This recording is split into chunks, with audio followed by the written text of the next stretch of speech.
मुख्यमंत्री पुष्कर सिंह धामी ने आदि कैलाश पहुंचकर किया योग, बोले शिव की भूमि पर योग का हुआ सुखद अनुभव।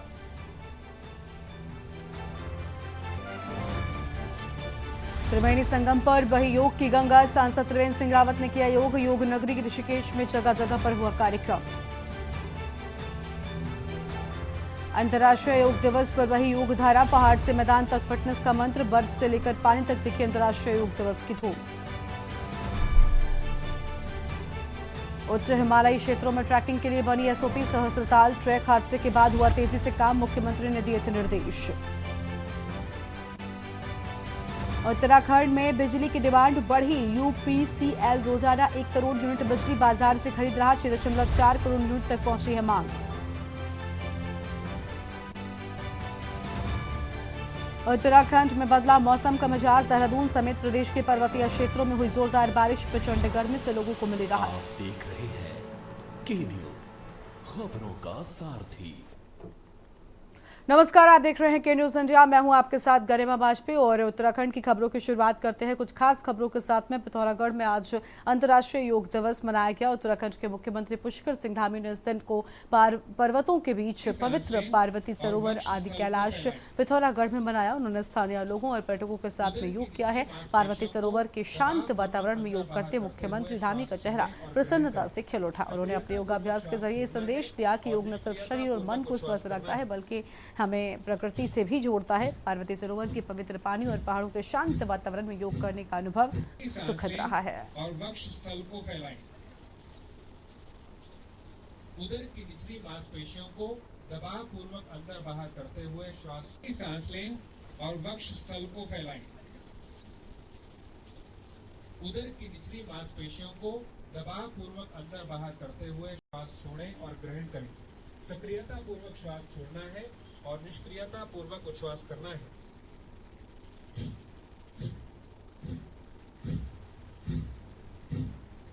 सांस लें और वक्ष स्थल को फैलाएं। उदर की निचली मांसपेशियों को दबाव पूर्वक अंदर बाहर करते हुए श्वास की सांस लें और वक्ष स्थल को फैलाएं। उदर की निचली मांसपेशियों को दबाव पूर्वक अंदर बाहर करते हुए श्वास छोड़ें और ग्रहण करें। सक्रियता पूर्वक श्वास छोड़ना है और निष्क्रियता पूर्वक उच्छ्वास। और देहरादून से अगली खबर है, जहां 10वें अंतर्राष्ट्रीय योग दिवस की धूम। योग दिवस पर कार्यक्रम का भी आयोजन किया गया। बहुउद्देश्य भवन परेड ग्राउंड में हुआ योग कार्यक्रम। कैबिनेट मंत्री सुबोध उनियाल ने कार्यक्रम की शुरुआत की है। निवर्तमान मेयर सुनील उनियाल गामा ने भी योग किया है। विधायक खजान दास सहित सैकड़ों लोग भी शामिल हुए हैं। सैकड़ों लोगों ने योग कर दिया है स्वस्थ रहने का संदेश।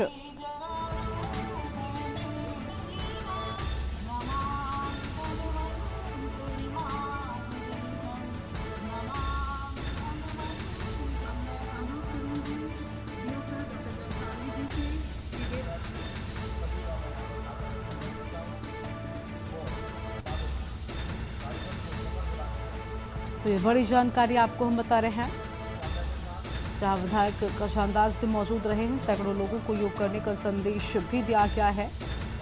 बड़ी जानकारी आपको हम बता दें।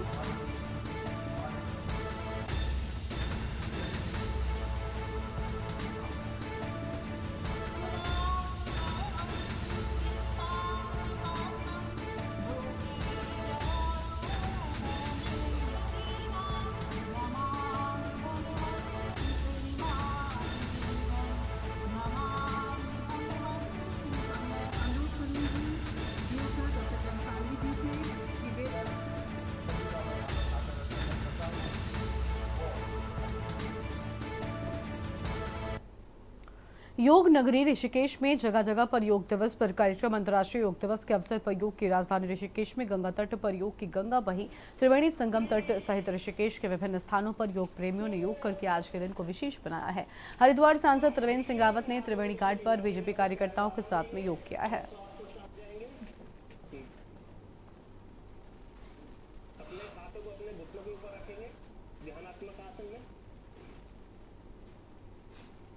आंखों को बंद करेंगे, सभी आंखों पे लगाएंगे और मंत्र को मेरे बाद दोहराएंगे सभी साथ में। स्टार्ट करते हैं। ओम सम गच्छध्वम्। देखिए, हम अपने आप को अगर आज थोड़ा फिट महसूस करते हैं तो मैं समझता हूँ कि ये योग का ही योगदान है। कुछ अपनी अच्छी हैबिट्स, क्योंकि योग केवल एक शारीरिक क्रिया नहीं है, योग मन की और चित्त की उनको साधने का काम है, जो हमारी पूरी पर्सनालिटी को, हमारे पूरे व्यक्तित्व को प्रभावित करती हैं और उसको विकसित करने का काम करते हैं। तो योग तो आज मैं समझता हूँ कि सारी दुनिया अब इसको मानने लगी। तमाम आप जो एलोपैथी, जो विज्ञान है, जो चिकित्सा विधि है, वहाँ पर भी आज योग शुरू हुआ है। तो उसकी जो सर्व मान्यता है वो बढ़ रही है और जो हमारे सर्वे सुखिना संतु की जो परिकल्पना है भारत की कि सारी दुनिया सुखी रहे, स्वस्थ रहे, आज उस कल्पना को साकार रूप देने का काम योग कर रहा है। अंतर्राष्ट्रीय योग दिवस के मौके पर जहां आज हर जगह पर देश विदेश में योग के कार्यक्रम किए जा रहे हैं, तो वहीं हल्द्वानी के हीरानगर स्थित उत्थान मंच में भी एक बड़ा योग शिविर आयोजित किया गया, जिसमें सैकड़ों लोगों ने योग किया है और इस दौरान शहर के कई गणमान्य लोग भी मौजूद रहे हैं। इस दौरान लोगों ने कहा कि योग से कई सारी बीमारियों को दूर किया जा सकता है और हम सभी को रोज सुबह उठकर योग जरूर करना चाहिए।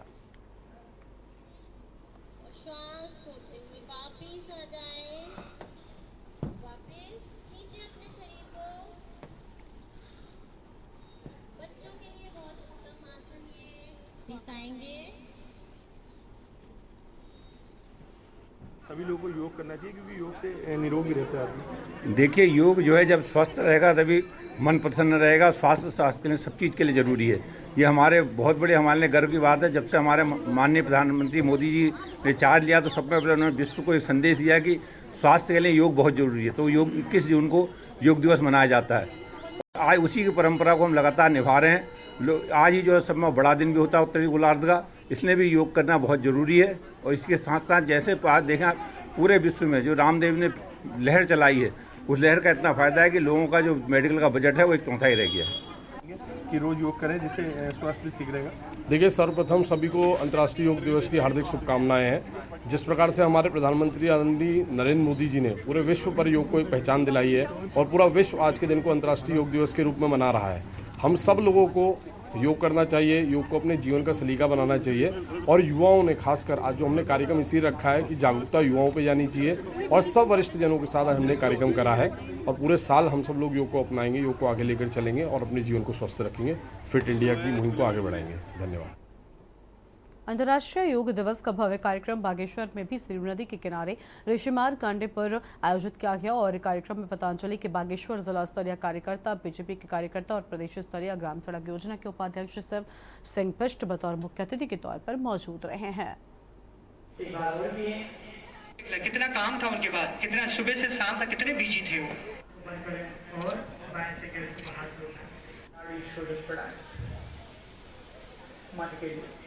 नर्वस फील, दाएं से बाहर छोड़ा, दाएं से अंदर भरे, भोजन करेंगे मुंह बंद करके।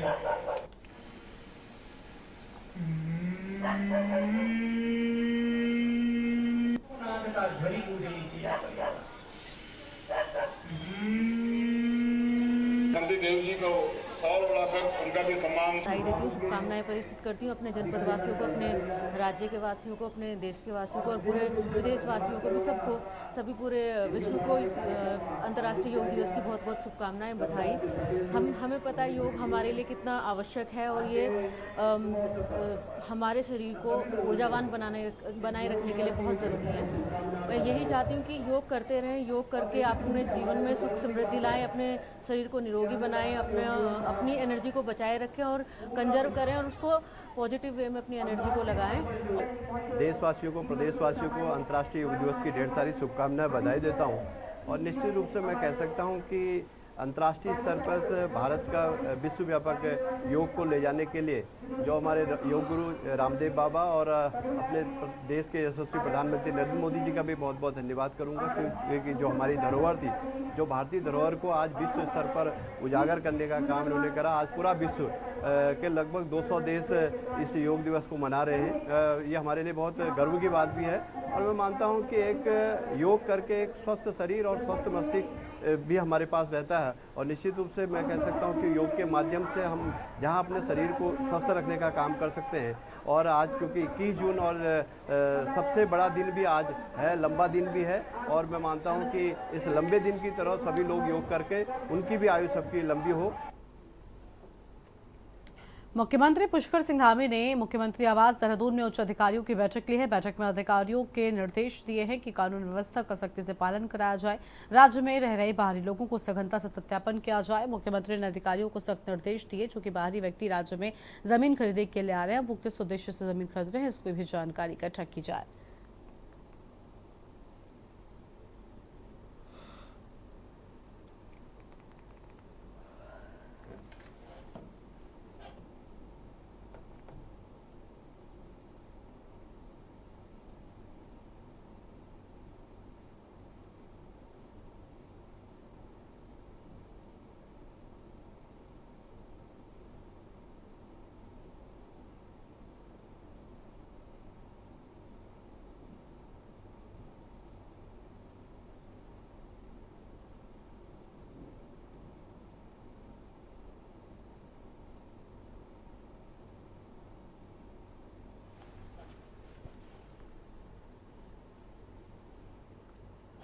वित्त मंत्री डॉक्टर प्रेमचंद अग्रवाल ने विधानसभा देहरादून स्थित सभागार कक्ष में बिल लाओ इनाम पाओ योजना के तहत महीनों के विजेताओं के लकी ड्रॉ निकाले हैं। बिल लाओ इनाम पाओ योजना के तहत 1500 विजेताओं, जिसमें 500 विजेताओं को स्मार्टफोन, 500 विजेताओं को स्मार्ट वॉच और 500 विजेताओं को एयरपोर्ट्स वितरित किए जाएंगे। तो वहीं पत्रकारों से वार्ता में वित्त मंत्री ने कहा कि बिल लाओ इनाम पाओ योजना 1 सितंबर 2022 को लागू हुई थी, जो 31 मार्च 2024 को समाप्त हो गई थी।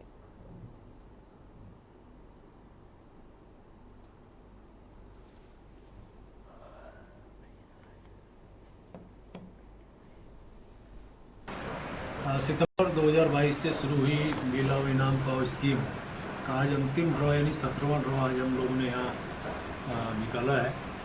और आप जानते हैं कि जिस प्रकार से 1500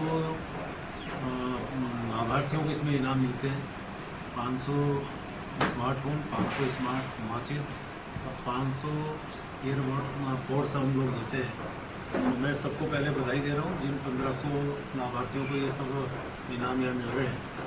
और खुशी की बात यह है कि अभी तक हमारे इस पूरी स्कीम में 86,905 उपभोक्ताओं का रजिस्ट्रेशन हुआ, यानी वो रजिस्टर्ड उपभोक्ता हमारे यहाँ हैं। और 6,39,057 बिल अपलोड हुए और जिसकी जो बिल मूल्य है लगभग 272 करोड़ के लगभग है, यानी कि हमें हर दृष्टि से इसमें लाभ हुआ। और मैं देख रहा हूँ कि बहुत से लोगों ने, बहुत बड़ी संख्या में लोगों ने बिल अपलोड किए हैं। अगर जैसे टिहरी के मुकेश रावत हैं, उन्होंने 286 बिल अपलोड किए। ऐसे ही रविंद्र हैं टिहरी के, उन्होंने 215 बिल अपलोड किए। और प्रदीप करोला हैं देहरादून के, उन्होंने 185 बिल अपलोड किए।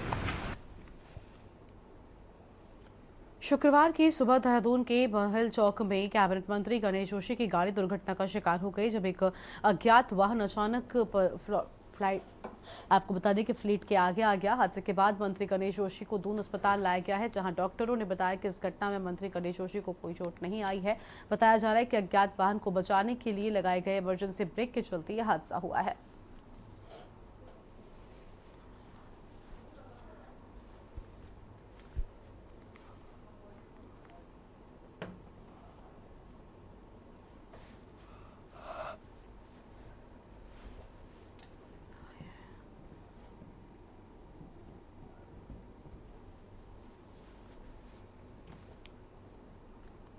राजधानी देहरादून में रवि बडोला हत्याकांड के बाद बनप रहे जनाक्रोश के बीच सीएम पुष्कर सिंह धामी के निर्देश पर रायपुर विधायक उमेश शर्मा काऊ और एसएसपी अजय सिंह रवि बडोला के घर पहुंचे। इस दौरान एसएसपी ने परिवार को अब तक की कार्रवाई का अपडेट दिया।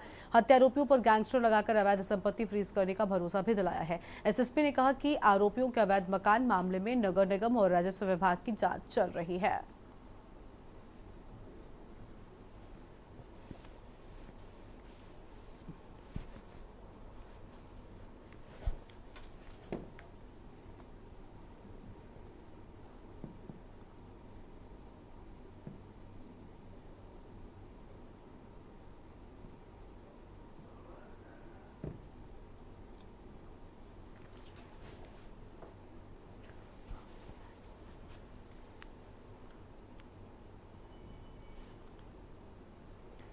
उत्तराखंड में तीर्थ पुरोहितों की नाराजगी थमने का नाम नहीं ले रही है। दरअसल एक ओर जहां तीर्थ पुरोहित नए चारधाम मार्गों का विरोध कर रहे हैं, तो वहीं दूसरी ओर केदारनाथ में तीर्थ पुरोहितों ने सूचना आयोग के सचिव को बंधक बनाकर उनका जमकर विरोध किया है। तीर्थ पुरोहितों ने उन्हें 6 घंटे तक BKTC कक्ष में बंधक बनाए रखा। मांगों पर कार्रवाई का भरोसा देने के बाद ही मामला शांत हो सका है। ये रिपोर्ट देखिए।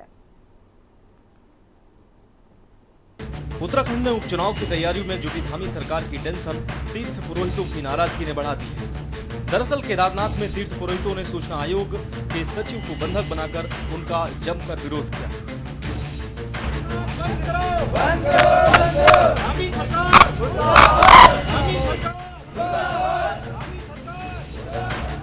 तीर्थ पुरोहितों ने उन्हें 6 घंटे तक BKTC कक्ष में बंधक बनाए रखा। मांगों पर कार्रवाई का भरोसा देने के बाद मामला शांत हो पाया है। तीर्थ पुरोहितों ने बताया कि केदारनाथ में ऑफ सीजन के दौरान बिना अनुमति तीर्थ पुरोहितों के कई भवन तोड़े गए। केदारनाथ में उनकी जमीन है और बिना सूचना और आदेश के तीर्थ पुरोहितों के अस्थायी दुकानें तोड़ दी गई, जिससे नाराज होकर उन्होंने सचिव का घेराव किया है। आपको बता दें कि तीर्थ पुरोहित सरकार की ओर से चारधाम यात्रा प्राधिकरण और नए यात्रा मार्गों का पहले से ही विरोध कर रहे हैं। नाराज तीर्थ पुरोहितों और व्यापारियों ने उत्तरकाशी में प्रभारी मंत्री के उत्तरकाशी के दौरे के दौरान मंत्री आवास जाओ के नारे लगाकर अपनी नाराजगी भी व्यक्त की। मैं किशन भगवाड़ीपुर केदार सभा अध्यक्ष केदारनाथ।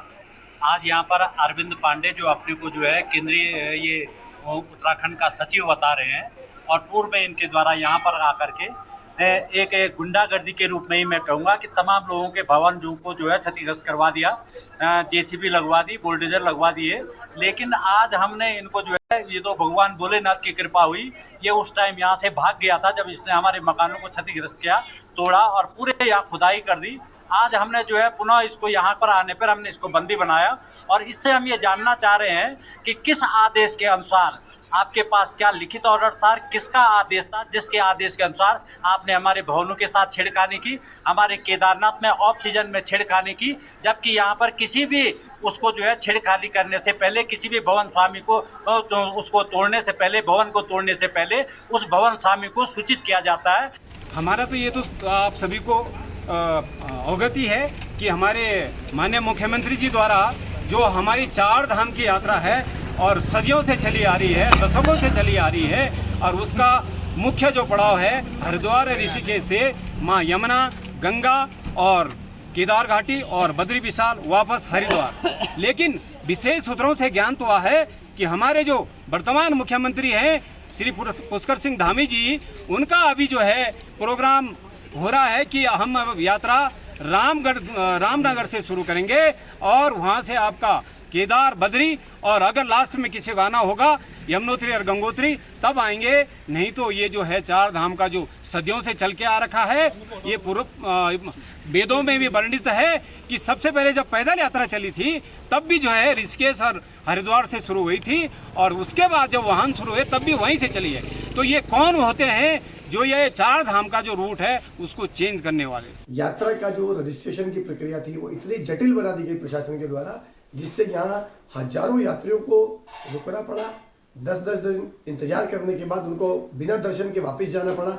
और यदि मैं बात करूँ व्यापार की, तो परिवहन व्यवसायी, यात्रा से जुड़े जितने भी लोग हैं, चाहे वो होटल व्यवसायी हो, चाहे एक वो यात्रा मार्ग पर जलजीरा बेचने वाला व्यक्ति हो, उन सब का व्यापार प्रशासन की व्यवस्था के कारण से चौपट हो गया। क्योंकि तत्काल एक व्यवस्था की जाती है ऑफलाइन रजिस्ट्रेशन की, जिसके विषय में हमने बात की थी कि जो यात्री ऋषिकेश हरिद्वार आ जाए उनको तत्काल पंजीकरण देकर यात्रा पर भेजा जाए। लेकिन प्रशासन ने इतनी खराब व्यवस्था की, जो भी विभाग प्रशासन के इस व्यवस्था में इन्वॉल्व थे, पहली बात तो उसमें भ्रष्टाचार पनपा, पैसे लेने के बहुत सारे मामले सामने आए कि टोकन पैसा देकर लिया गया।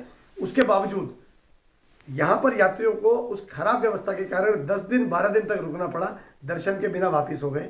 जबकि पूर्व में ये व्यवस्था, रजिस्ट्रेशन इस प्रकार से नहीं किया जाता था। एक पैसेंजर लिस्ट बनाने के बाद प्रत्येक यात्री लाइन में लगता था और अपना बायोमेट्रिक रजिस्ट्रेशन करा के चला जाता था। लेकिन आज व्यवस्थागत खामियों के कारण जो ये प्रशासन ने एक आपदा पैदा की हमारे ऊपर, और पूरा का पूरा व्यापार चौपट हो गया, लोगों की गाड़ियां खड़ी हो गई, ट्रैवल व्यवसायी बर्बाद हो गए।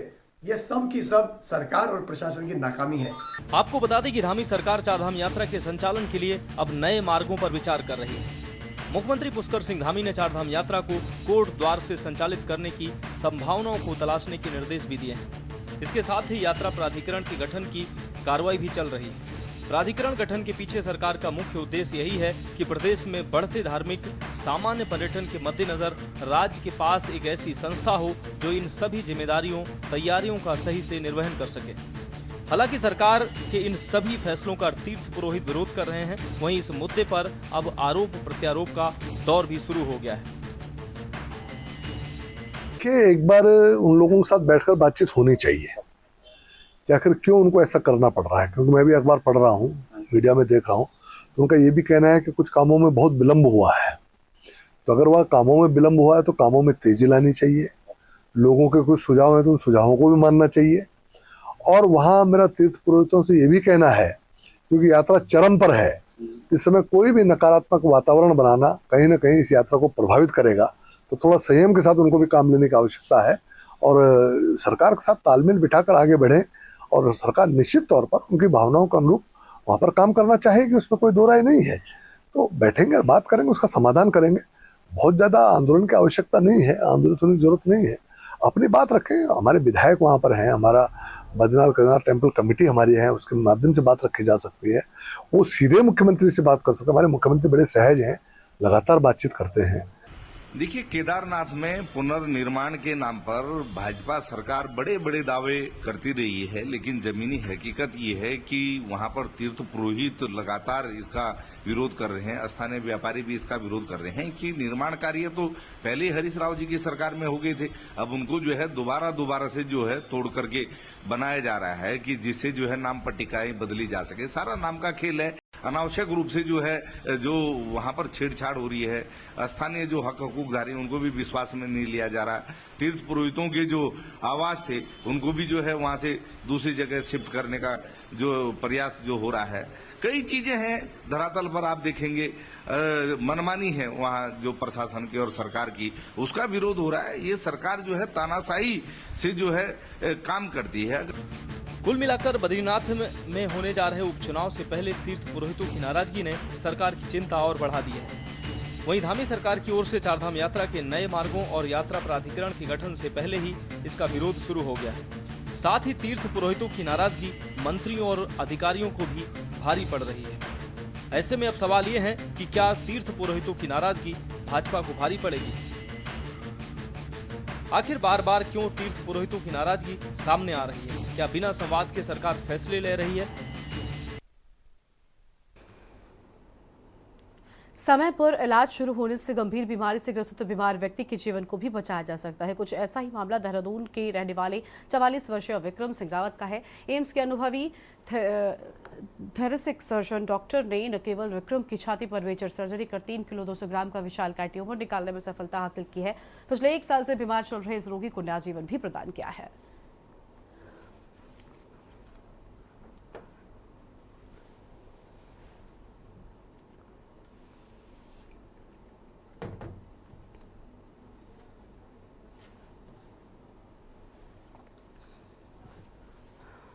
सिंह रावत देहरादून का रहने वाला निवासी। मेरे पिछले 1 महीने से लंग्स के लेफ्ट साइड में ट्यूमर आ गया था, जिसके इलाज के लिए मैं देहरादून के कई हॉस्पिटलों में घूमा, परंतु इलाज संभव नहीं हुआ। बाद में मैं एम्स ऋषिकेश के CTVS विभाग में आया, जहाँ पे मेरे इलाज हेतु मेरा इलाज डॉक्टर अविनाश एवं डॉक्टर दरबारी की टीम ने बड़े अच्छे ढंग से किया। ये एक बहुत ही सेटिस्फाइंग एक्सपीरियंस है कि एक हमारे पेशेंट हैं मिस्टर विक्रम सिंह रावत, जिनकी चेस्ट में 3 किलो से ज़्यादा का ट्यूमर निकला है। डॉक्टर अंशुमन दरबारी जो हमारे head of cardiovascular and thoracic surgery हैं, उन्होंने ये एक चेस्ट ट्यूमर है जो निकाला गया है। और उत्तराखंड में इसी जगह ये इस तरह की थोरेसिक सर्जरी जो है वो की जाती है। और उनका एक्सपीरियंस काफ़ी 10-15 केसेस का बड़े बड़े ट्यूमर्स चेस्ट से निकालने का, जिसमें बच्चे भी शामिल हैं, वो हो चुका है। और मैंने अभी पेशेंट से भी बात की तो वो बहुत ही कंफर्टेबल फील कर रहे हैं, क्योंकि 1 साल से उनको प्रॉब्लम हो रखी थी और सांस लेने में मुश्किल थी, क्योंकि 3 किलो का ट्यूमर चेस्ट में होना और उसके साथ सारा काम करना एक बहुत ही मुश्किल की बात है। तो ये एक लेओमायोमा था जो कि चेस्ट में था और बहुत ही सक्सेसफुली इसको निकाल लिया गया है। खबर है विकासनगर से, जहां पशवाधून क्षेत्र में पिछले कई दिनों से हो रही विद्युत कटौती को लेकर विद्युत विभाग के खिलाफ जनता के साथ ही स्थानीय जनप्रतिनिधियों का आक्रोश भी बढ़ता ही जा रहा है। तो वहीं बीते दिन पहले विद्युत कटौती से परेशान बिजली घर का घेराव करने पहुंचे जनप्रतिनिधियों पर विभाग द्वारा कराए गए मुकदमे की भी तीखा विरोध हुआ है। बता दें कि पशवाधून क्षेत्र में 5 जल विद्युत परियोजनाएं संचालित होने के बाद भी क्षेत्रीय जनता को अघोषित बिजली कटौती की मार झेलनी पड़ रही है।